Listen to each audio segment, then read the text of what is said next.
बिस्मिल्लाहिर्रहमानिर्रहीम। बोलते कालम के साथ मैं आमिर रज़ान। और अगर आपको मैं ये कहूँ कि बहुत जल्द सऊदी त्यारे और जदीद त्यारे जो हैं पाकिस्तान आ रहे हैं और सऊदी पायलट साथ आएंगे, यहाँ से तरबियत हासिल करके जाएंगे और यहाँ पर एक मुल्क और साथ शामिल होगा जो कि चीन होगा।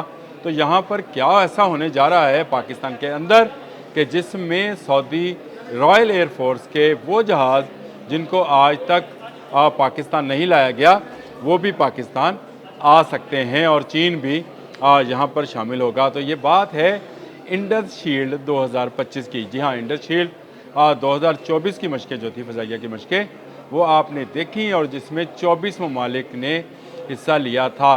उन मशक़ों की ख़ास बात क्या थी और इन मशक़ों की ख़ास बात क्या है, इसको आपने पाक सऊदी मुआहदे जो मुश्तरका डिफेंस का मुआहदा है उसके साथ रख कर देखना है। इस पर मैं मुकम्मल आपको आज तफसील बताने जा रहा हूँ। बहुत सारे लोग इस बात पर हैरान होंगे शायद कि वो तो ये समझ रहे थे कि पाकिस्तानी जहाज़ जाएंगे। बिल्कुल जाएंगे हरमैन शरफ़ैन, लेकिन हर साल पाकिस्तान की फ़ज़ाइया जो है एक ऐसी मशक़ों का इनकाद करती है जहाँ पर तमाम दोस्त एयरफोर्सेज जो हैं वो मिलकर ऐसी हिकमत अमली बनाते हैं जैसे जंग में होती है।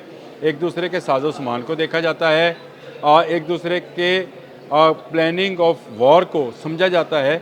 बहुत सारी वहाँ पे क्लासेस होती हैं, बहुत सारे वहाँ पे अमली मुजाहरे जो हैं किए जाते हैं। 2024 में 24 ममालिक ने इसमें शिरकत की थी। कहते हैं तो मैं आपको उनके नाम भी बता देता हूँ जी। पाकिस्तान एक था, मिस्र, तुर्की, Saudi Arab, Azerbaijan, Bahrain, Bangladesh, चीन, जर्मनी, इंडोनेशिया, ईरान, इराक, उर्दन, तंजानिया, मलावी, मलेशिया, मराकश, ओमान, रोमानिया, जनूबी अफ्रीका, श्रीलंका, मुत्तहदा अरब अमारात, जिम्बाब्वे और कतर। ये वो ममालिक थे जिन्होंने पाकिस्तान के इंडस शील्ड के नाम से होने वाली फ़िज़ाई मशक़ों में हिस्सा लिया था।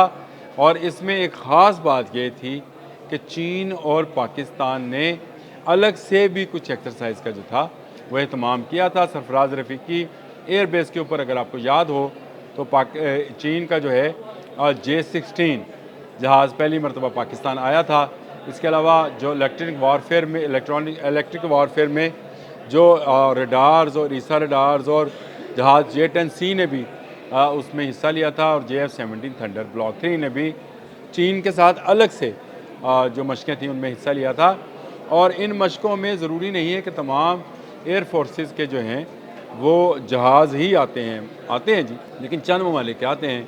बाकी जो हैं वो उनके नुमाइंदे वफूद आते हैं, आपस में इन वफूद का तबादला ख्याल होता है, स्ट्रेटजी पर बात की जाती है, एक दूसरे को समझने की कोशिश की जाती है। तो यूँ पाक फ़ज़ाइया हर साल एक बड़ी मशक़ का एहतमाम करता है और इस साल जो है 2025 को ये मशक़ें दोबारा होनी हैं। और इसमें इन मशक़ों की ख़ास बात यह होगी कि इसमें सऊदी रॉयल एयरफोर्स के जहाज़ भी हिस्सा लेंगे। यानी उनके पास आपको पता है कि F-15 ईगल जो कि जदीद तरीन अमेरिकन जहाज़ है वो मौजूद है। फिर टाइफून उनके पास यूरोपियन जहाज़ मौजूद है। इसके अलावा उनके पास एवॉक्स त्यारे हैं, वो भी सऊदी अरब के पास हैं। और जिस तरह से गए बरस चीन के साथ अलग से सरफराज रफ़ीकी एयरबेस पर मशक़ें हुई थी, इम्कान इसका है कि इस साल भी कुछ ऐसी मशक़ें चीन के साथ की जाएंगी जिनमें शायद J-35 जो है उसको भी डिस्प्ले किया जाएगा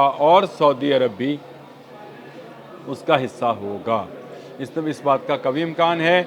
इस वक्त धूम मची हुई है, हर तरफ इस बात का कहा जा रहा है क्योंकि पाकिस्तान और सऊदी अरब एक ऐसे मुआहदे में बन चुके हैं जिसके तहत स्ट्रेटजिकली उन दोनों की टेक्नोलॉजी और दोनों की जो महारत है जंगी लिहाज से उसको एक होना है। और उसको एक कैसे होना है, इसके लिए अलग से मशक़ों का एहतमाम भी किया जाएगा। सऊदी अरब के पास मैंने आपको बता दिया जिस तरह के पास उनके पास जदीद एवॉक्स त्यारे हैं, F-15 है, टाइफून है। इसी तरह पाकिस्तान के पास J-10C है, पाकिस्तान का अपना JF-17 थंडर है और पाकिस्तान J-35 को भी हासिल करना चाह रहा है। चीन इन मशक़ों में हमेशा नुमाया रहा है और चीन के जहाज़ आते हैं। चीन के ना सिर्फ वो जहाज़ जो कि जंगों में इस्तेमाल होते हैं वो भी आते हैं, बल्कि वो जहाज़ जो कि रडार्स से लेस होते हैं और आपको मुकम्मल सर्वेलेंस फराहम करते हैं, वो भी इन मशक़ों में हिस्सा लेते हैं। यानी चीन का फ्लीट जो है वो भरपूर आता है दिफाई साजो सामान से लेस, पिछले साल भी जब ये आए थे तो इन्होंने बहुत सारी चीज़ों को वहाँ पे डिस्प्ले किया था। मैंने आपको J16 के मुतालिक बताया, J10C के मुतालिक बताया। इसके अलावा HQ-22, HQ-9 का आपने सुना होगा था, ये एयर डिफेंस सिस्टम है, लेकिन इन मशकों में जो HQ-22 यानी उससे 2 जनरेशन ऊपर का एयर डिफेंस सिस्टम जो था उसको भी इस्तेमाल किया गया था। फिर YTG-9 था, KG-500 था, ये मिज़ाइल हैं। फिर आपके पास बहुत सारे जो PL-15 और इस तरह के थे बियॉन्ड विजन मिज़ाइल्स, उनको भी इस्तेमाल करने का जो था वो तरीक़ाकार दिखा गया था और दोनों तरफ से महारतों का तबादला हुआ था, यानी हमारे शाहीन और चाइनीज़ पायलट्स का। और इसी तरह के महारतों का तबादला अब सऊदी अरब के साथ होना है, क्योंकि सऊदी अरब हमसे एक अटूट रिश्ते के साथ जुड़ चुका है और कतर भी हमसे जुड़ना चाह रहा है, ख़ासकर हमारी फ़ज़ाइया के साथ। कल मैंने इस हवाले से JF-17 थंडर का आपको बताया था, जिसके बारे में ये ख़बरें हैं कि उसका एक स्क्वाड्रन जो है कतर में जाएगा। लेकिन जब तक पाकिस्तान के जहाज़ जो हैं सऊदी अरब जाएंगे, उनके पायलट्स को, उनके टेक्नीशियंस को, इंजीनियर्स को इस जहाज़ की होना बड़ा ज़रूरी है और इसके उनके दिफाई सिस्टम के साथ इंटीग्रेट होना बड़ा ज़रूरी है, क्योंकि अभी तक हमने अमेरिकन दिफाई सिस्टम के साथ अपने जहाज़ों को इंटीग्रेट नहीं किया है, जिसका मौका अब सऊदी अरब हमें देगा।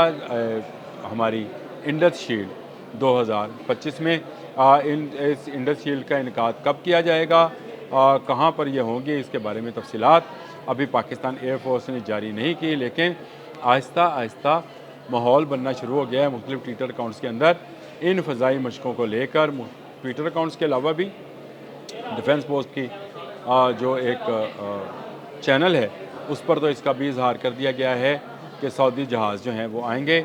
इसी तरह जो ट्विटर अकाउंट्स हैं उनके मैं तस्वीरें भी साथ लगा देता हूँ, जिसमें ये कहा गया है कि पाक सऊदी मुश्तरका फ़ज़ाई मशकें, लेकिन मेरा अपना है कि ये मुश्तरका फ़ज़ाई मशकें इंडस शील्ड 2025 के बैनर तले ही होंगी। लेकिन जिस तरह से सरफराज रफ़ीकी एयरबेस पर एक अलग से पाक चाइना एक्सरसाइज हुई थी, फ़ज़ाई एक्सरसाइज, उसी तरह अब सऊदी अरब के साथ भी अलग से भी फ़ज़ाई मशक़ें जो हैं उनको तरतीब दिया जा सकता है, जिसका फ़ायदा पाकिस्तान से ज़्यादा सऊदी अरब को होगा और इसके साथ साथ चाइना को भी होगा कि उसको अमेरिकन टेक्नोलॉजी अमलन देखने को मिलेगी। ये बड़ा एक अहम मुआहदा है। एवं ही चीखां नहीं निकल रही इंडिया दियाँ, इसराइल दियाँ कि इस मुआहदे के तहत अब पाकिस्तान और सऊदी अरब का डिफेंस एक हो चुका है, दोनों की फ़ज़ा एक हो चुकी है और दोनों की फ़ज़ाओं में उड़ने वाले शाहीन एक हो चुके हैं और इन मशकों के बाद महारत भी एक हो जाएगी। यानी पाकिस्तान को